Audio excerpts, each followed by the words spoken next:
Here for my somewhat spring update 2020 video. And of those of you who freaking out over the coronavirus, buying all that TP, sad state of affairs this country's in. This is Project AP. Haven't touched it. Nope. Resurrection. Just been sitting in here in the storage shed. Haven't done anything with it. Other than last year, I think somewhere around August or so of last year, 19, I did take out the forward chassis harness. You can tell there's no headlight wiring. The wiring across the top's gone. So that's sitting at the house. I'm going to be doing a series of videos on how to repair it. But this is the subject for today. Big Block 454 that was sitting over there, but is now on the stand.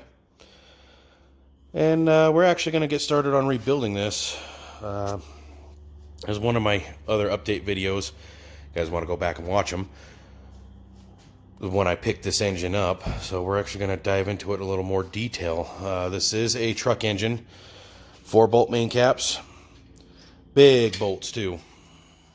It is a newer Gen 4 with the 1-piece rear main seal. This does not have a 2-piece rear main seal cap on it. So this isn't one of the older engines. And we're going to go ahead and take this back cap off. I attempted to start measuring everything, but I'll admit it's been a while since I've read a micrometer. I kind of got flustered with all the numbers, so I'm going to go back there and brush up on how to read a micrometer, or that, or just get a nice digital one. I don't know. I mean, I could be lazy and do that, but I need to go back through and brush up on that stuff before I continue measuring. And then I got my dial bore gauge kit. Doesn't have bore gauges, or the anvil's big enough for a 4-inch bore. Well, my dinky little toolbox.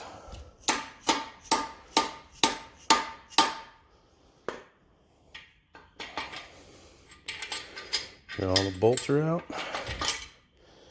So, yeah, if you see, that's the recess for the rear main seal. That's not a grooved seal.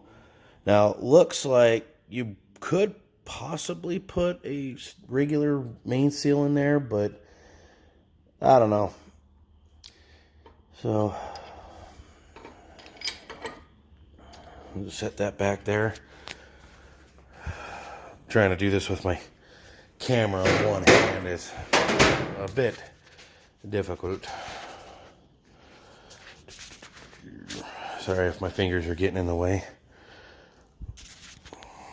And this is one of the front caps. Again, remember, arrow forward. And it is the number 1. But bearings look a little hammered.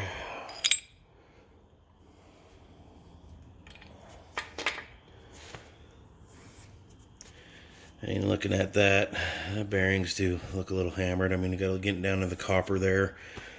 So, but unless I had a good cameraman, trying to do this all one-handed, and I don't have a tripod or anything. Trust me, I'm working on getting a better camera. All right, but that is the one thing I will say. 1-piece remains still. So this is at least a 86, 87 or newer. The truck that this come out of was a 93 Chevrolet 1-ton dually. I don't know if it was 2-wheel drive or 4-wheel drive at this stage. I really don't know. Nobody has, the guy I bought it from didn't tell me that. It was bought stripped already like this. So I didn't have to do any of the stripping of the engine. I just have to finish stripping all the small stuff off of it, like the oil pressure sender switches and the core plugs, the oil filter adapter, you know, those sort of things. Get the front core plugs out and shit like that. All right, finish scraping off all this gasket material. All right, my hopes is, I mean, he didn't tell me like how many miles were on the engine. Obviously, he pulled it to put into another vehicle, and when they stripped this down to have a look at it, he didn't like the way one of the cylinders looked, so I ended up buying a crate engine for it for his project, and sold me this one for $50. So, but I mean, obviously, it's got miles on it because if you look at, I mean, look at that main bearing right there. It's down into the copper on the one end. All right. Ooh, and I just soiled myself. All right. You know, and you look at all these main bearings here, they all look in fairly decent shape.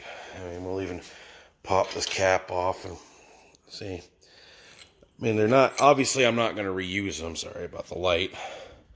I mean, that one's down into the copper a little bit from what I can see. So, but it's on the stand. It's been moved. The cylinder heads and the crank and all that are still over there. And you can see the crank sitting behind the old hood to the Project Resurrection. The cylinder heads are right there by the new doors. Hit the wrong button and it stopped recording. Again, trying to hold it in my hands. So at this point, I do got some new stuff for it. Not much new stuff.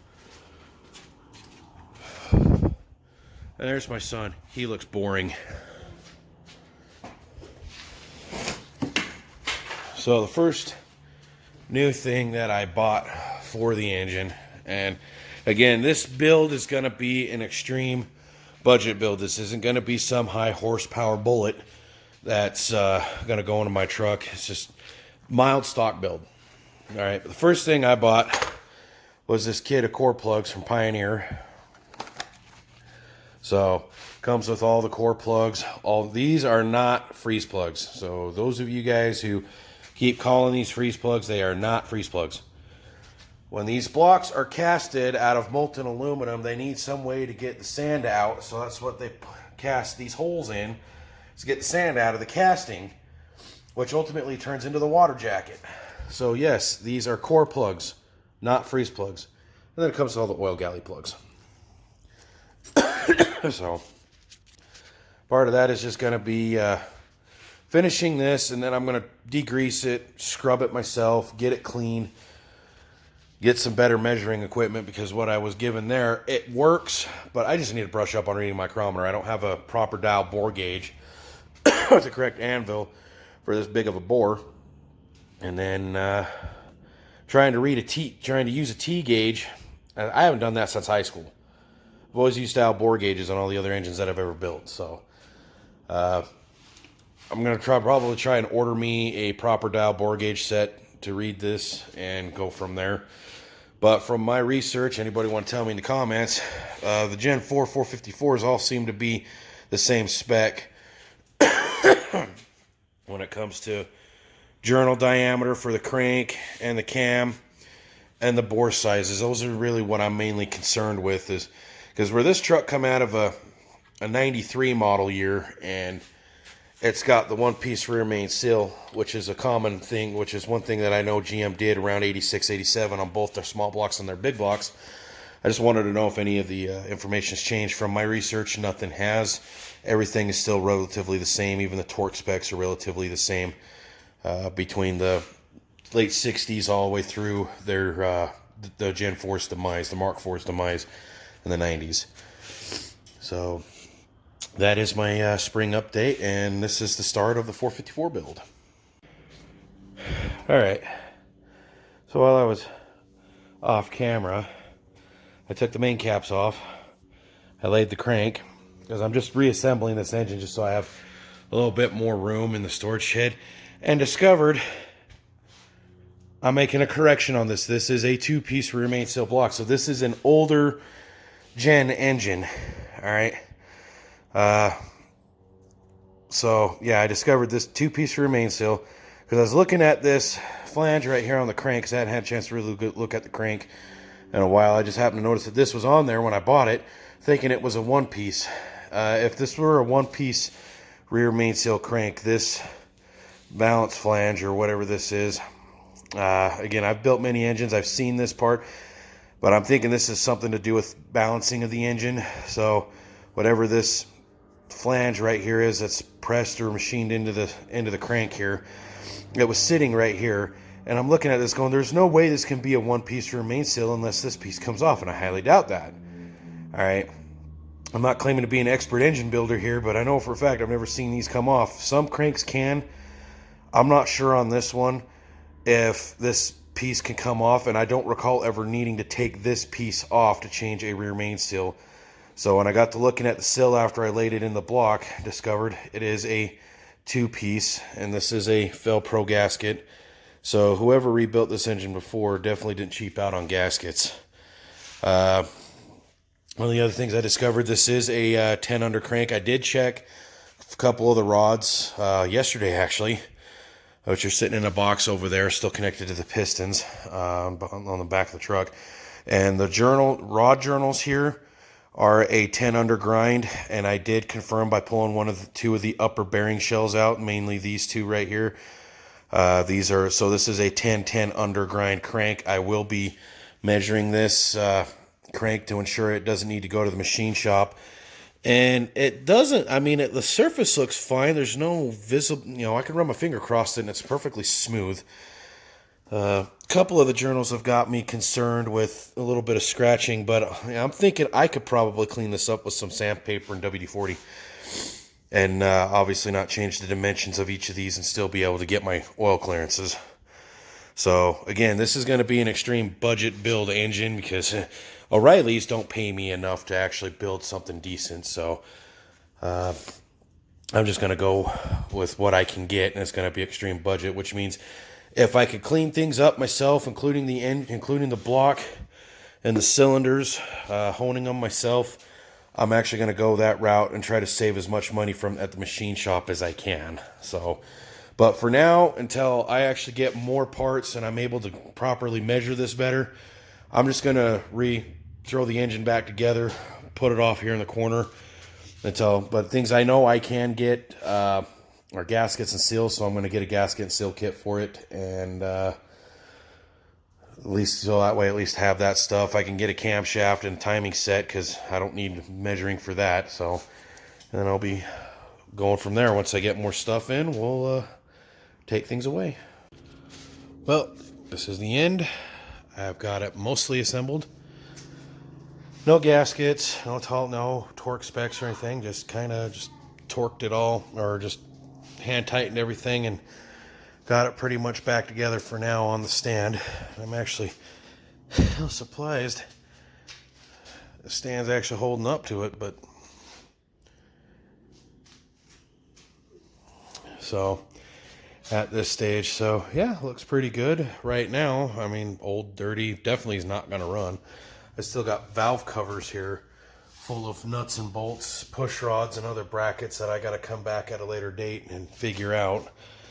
So, but I will be with better camera equipment and with some other people here, maybe my brother, which is Dr. Frankentruck. So if those of you guys haven't seen what he's doing over at the Dr. Frankentruck channel, go check him out. It's Dr. Frankentruck, one word. Go check him out. I do believe he's also on my subscribe list, so you can check out my subscriber list and find him there.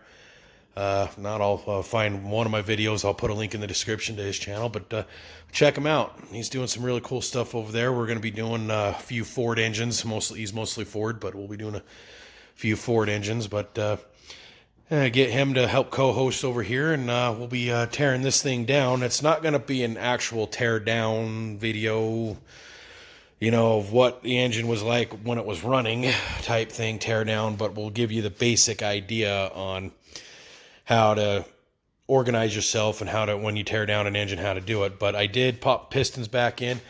These are the ring packs off of all the pistons. These are all the compression rings, all the oil scrapers, and all the oil control rings right here off of all 8 pistons. Yes, I got them off without scratching the cylinders or without scratching the pistons or anything. So I was able to walk those off or whatnot without using a piston ring compressor. I do intend to reuse as much of this as I can and just clean them up. Push rods and lifters, because under the intake here I did reinstall the lifters, but I have no idea what bores, what valves, where they belong. I have no idea where they belong. So I'm replacing the cam and the lifters. So I just threw those back in just to make room on my in here. So this is just going to be pushed over here for the time being. So, but like I said, it's mostly back together. As you can tell, when it comes to cylinder heads and stuff, I got stuff back here on the cylinder head. I got this stuff here that needs to come off. I did take some other things off, like the oil filter adapter, and God, what else did I take off of this? I know I took some other things off. Yes, in one of my other video segments I took this off. Broke that, taking it off, but the truck that this is going in doesn't even use that type of an oil pressure switch. So I just need, honestly, all I need is just this piece. So, but I know on some 454s, the oil pressure was right here. That piece I just showed you guys was actually up here on the front of the engine right here.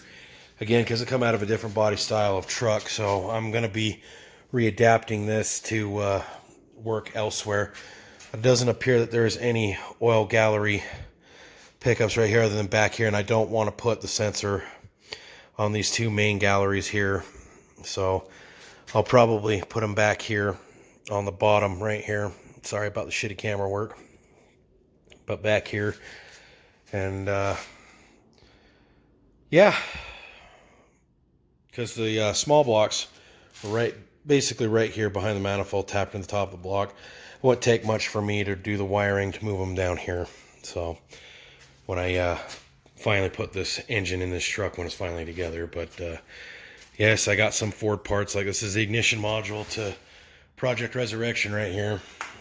So, but I do got some Ford stuff in here. But found some bolts in here that I just have no idea where they go. So, but I still have all that to sort through. And then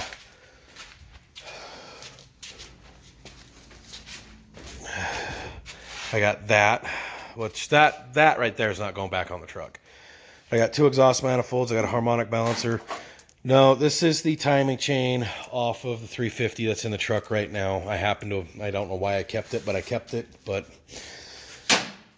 distributor, this is a pan off of an E4OD Ford. Old distributor cap off of the current engine in the Chevy. So I obviously got some stuff. These are the pan rails, oil pan rails that go to the engine. I did not put them on there when I put the engine on. So, but I might as well go set those with these. Those definitely need to go back on for a proper seal. But I do have pulleys. That's a proportioning valve. Same truck. And then these go with the exhaust manifold. So I still got some parts left that need to go on the engine for the time being until I can get some stuff. But as you can tell, I finally got some room right here. So a lot of this is actually going to be shifted and moved around. So that way I have more room up here. And I'll probably, if I have to, more likely, once a lot of this shit's cleaned up, we'll probably end up doing the engine build back here where I got more light. Because back there I ain't got much light. So, but seems like everybody's been making my bed of this truck a storage. So, but I still got some stuff back here that I would like to pull out and do some reviews on, some lights, trail lights, things like that. But that'll come at a later date. So this will be the end. Say goodbye, Shane.